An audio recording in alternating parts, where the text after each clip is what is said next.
김민하 기자 어서 오세요. 안녕하세요. 첫 번째 항목은요. 더불어시민당입니다. 네, 그 비례연합정당의 이름이죠.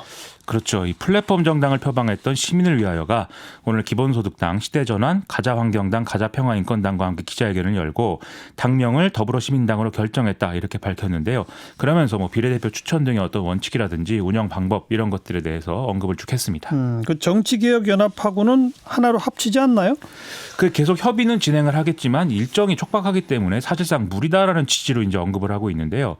지금 또 정치개혁연합은 이렇게 이제 그 어떤 그 협상 상대를 바꾼 거에 대해서 더불어민주당이 굉장히 강하게 항의를 하고 있기 때문에 여러 어려움이 지금 있는 것 같습니다. 이 오늘 하승수 정치개혁연합 집행위원장은 KBS 라디오를 통해서 이렇게 얘기를 했는데 어제 양정철 민주연구원장이 이 비례연합정당 관련해서 협상권을 다 위임받았다면서 시민을 위하여 하고 이제 협상하겠다 이런 일방적인 통보를 해왔다라면서 이제 굉장히 그 강하게 얘기를 하고 있거든요. 그리고 오늘 이해찬 더불어민주당 대표도 비공개 최고위에서 이 정치개혁연합과는 의견이 맞지 않아서 같이 가기 어렵다 이렇게 얘기를 했기 때문에 통합은 어려울 것 같습니다. 네. 앞으로 그럼 더불어시민당은 어떻게 비례대표 공천한다는 거죠? 먼저 최근 여론조사를 참고할 때 당선 가능 의석수는 한 16에서 17석 정도 된다 이렇게 가정을 하고 그러면 더불어민주당의 비례대표 후보들을 이제 10번부터 배치하겠다 이렇게 얘기를 하고 있습니다. 예. 끝에서부터 이제 7석을 계산을 해서요. 그럼 나머지 이제 9명에서 10명은 다른 소수정당에서 추천한 후보로 이제 채우게 되는 건데 이 후보들도 더불어시민당의 이제 공천심사위의 심사를 받아야 되고 결격 사유가 있을 경우에는 이제 각 당에 3번까지 이제 기회를 주겠다 이렇게 얘기를 하고 있습니다. 네. 이 심사 기준은 더불어민주당의 것을 준용을 하는데 따라서 더불어민주당 출신 비례대표 후보들은 그러면 따로 심사를 하지 않게 되는 거죠. 예. 더불어시민당의 자체 추천은 없어요? 자체 추천을 하겠다라는 입장인데요. 그래서 이제 오늘부터 시민사회단체 등으로부터 비례대표 후보 추천을 받을 것이다 이렇게 밝혔습니다. 그럼 이제 즉 상위 한 9개에서 10개 순번 내에 총 5개 세력의 추천 인사가 이제 들어가야 되는 그런 셈이 되는 건데요.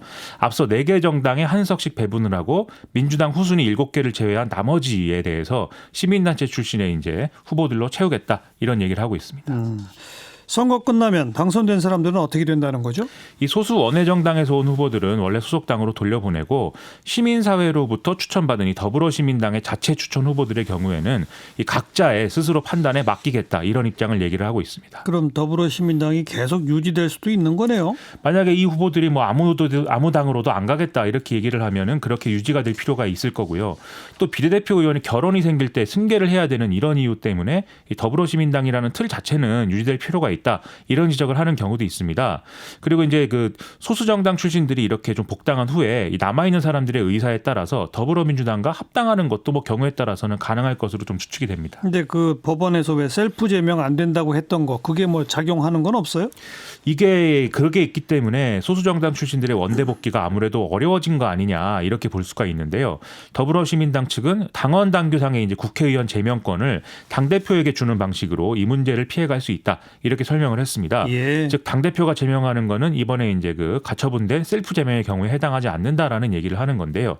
문제는 정당법 33조에 보면은 국회의원 제명을 위해서는 당원이 정하는 절차를 거친 후에 소속 국회의원 전원 과반의 찬성이 있어야 한다. 이렇게 규정을 하고 있다는 점이거든요. 아하. 그래서 이게 또 걸릴 수가 있어서 추가로 보완해야 되는 이런 문제가 있는 것 같고 그리고 당을 해산할 경우에는 탈당하지 않아도 뭐 이 비례대표 의원들도 소속을 바꿀 수가 있게 되는데 그런데 이 경우에 비례대표 의원직을 상실하게 되면 후순위 후보 승계가 이제 불가능해지는 거죠. 네. 그래서 이런 상황을 다 종합을 해볼 때 일단 셀프 제명 관련한 본안 소송이 끝날 때까지 더불어시민당이 좀 유지될 필요가 있다 이런 얘기도 나올 것 같습니다. 예. 그 기호 받기 위해서 의원 꿔주기 이른바 그것도 하겠죠? 그렇습니다. 이해찬 대표가 불출마 선언한 의원들 만나서 당적을 옮겨라 이런 권유를 했다는 보도도 이미 나왔는데요. 투표용지에서 지금 미래한국당보다 상위를 차지하려면 최소한 7명의 현역 의원이 당적을 옮겨야 됩니다. 일단 더불어시민당 측은 더불어민주당하고 이 의원 옮기는 문제를 이제 논의를 하고 있다라면서 최소 10명 정도는 옮겨와야 안정적인 그런 게 된다 이렇게 얘기를 하고 있습니다. 그 별도로 열린민주당 여기는 어떻게 되죠? 이게 최근 여론조사 결과를 보면은 손혜원 의원하고 정봉주 전 의원이 주도하는 열린민주당이 뭐 거의 정의당만큼 지지율이 나오는 이런 상황이 되고 있는데요. 만약에 더불어민주당에서 이쪽으로 좀 표분산이 되면 이 더불어민주당이 추천한 후순위 7석이 위태로울 수도 있지 않겠습니까? 예. 그렇기 때문에 더불어민주당은 이 지지자들이 열린민주당하고 좀 구분되는 이런 정당 투표를 할 수가 있도록 조만간 좀 명확한 액션을 취하겠다 이런 얘기를 하고 있는 상황입니다. 네. 그런데 일부 표분산이 현실이 되는 경우에도 사실 좀 열린민주당하고 더불어민주당이 뭐 정치적으로 큰 뭐 성향의 차이가 있는 건 아니기 때문에 선거 이후에 합당 등의 어떤 과정을 거치면 되지 않느냐 이런 얘기도 있는데요. 다만 이게 당대당 합당 그 자체가 어떤 정치적 문제가 될 수는 있을 것으로 보입니다. 그 열린민주당에는 벌써 사람들 이름이 거론되더라고요. 그렇습니다. 열린민주당은 지금 뭐 열린 캐스팅이라는 이름으로 비례대표 후보자 추천을 받아왔는데요. 이 결과 이제 최강욱 전 청와대 공직기강 비서관하고 주진영 전 한화투자증권 사장 등이 이 비례대표 후보자 명단에 포함됐다라는 보도가 나오고 있습니다. 그 외에도 황희석 전 법무부 인권국장, 안원구 전 대구지방국세청장 그리고 김진애 전 의원 등도 명단에 포함이 될 것이다라고 지금 보도가 나오고 있는데요. 그리고 이제 앞서의 추천 과정에서 조국 전 법무부 장관의 경우에도 이렇게 좀 추천이 됐지만 이 조국 전 장관은 참여를 거부했다. 이런 보도도 같이 나오고 있습니다. 열린민주당은 오는 22일에 최종 명단을 공개를 하고 22일부터 23일까지 온라인 투표를 통해서 비례대표 순위를 결정하겠다. 이렇게 밝히고 있습니다. 네. 더불어시민당 그리고 또 원래 있었던 정치개혁연합 또 열린민주당 좀 어지럽네요.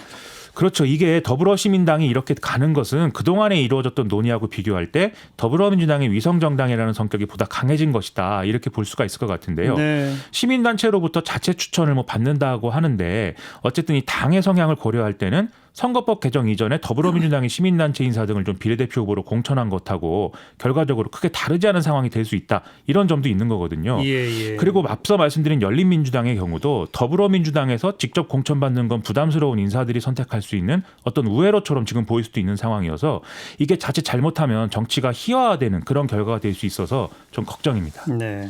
녹색당 또 미래당 등은 그 더불어시민당 합류 여부를 조금 더 논의해볼 여지는 있다고 하니까. 근데 오늘 이제 그 속보가 나온 걸 보면은 합류를 안 하는 걸로 지금 최종 결정했다고 얘기가 최종 되고 결정이랍니까? 있습니다. 그렇습니다. 네. 자, 시사비키 두 번째 항목은요. 검찰총장의 장모입니다. 이게 검찰이 본격 수사에 들어갔다면서요.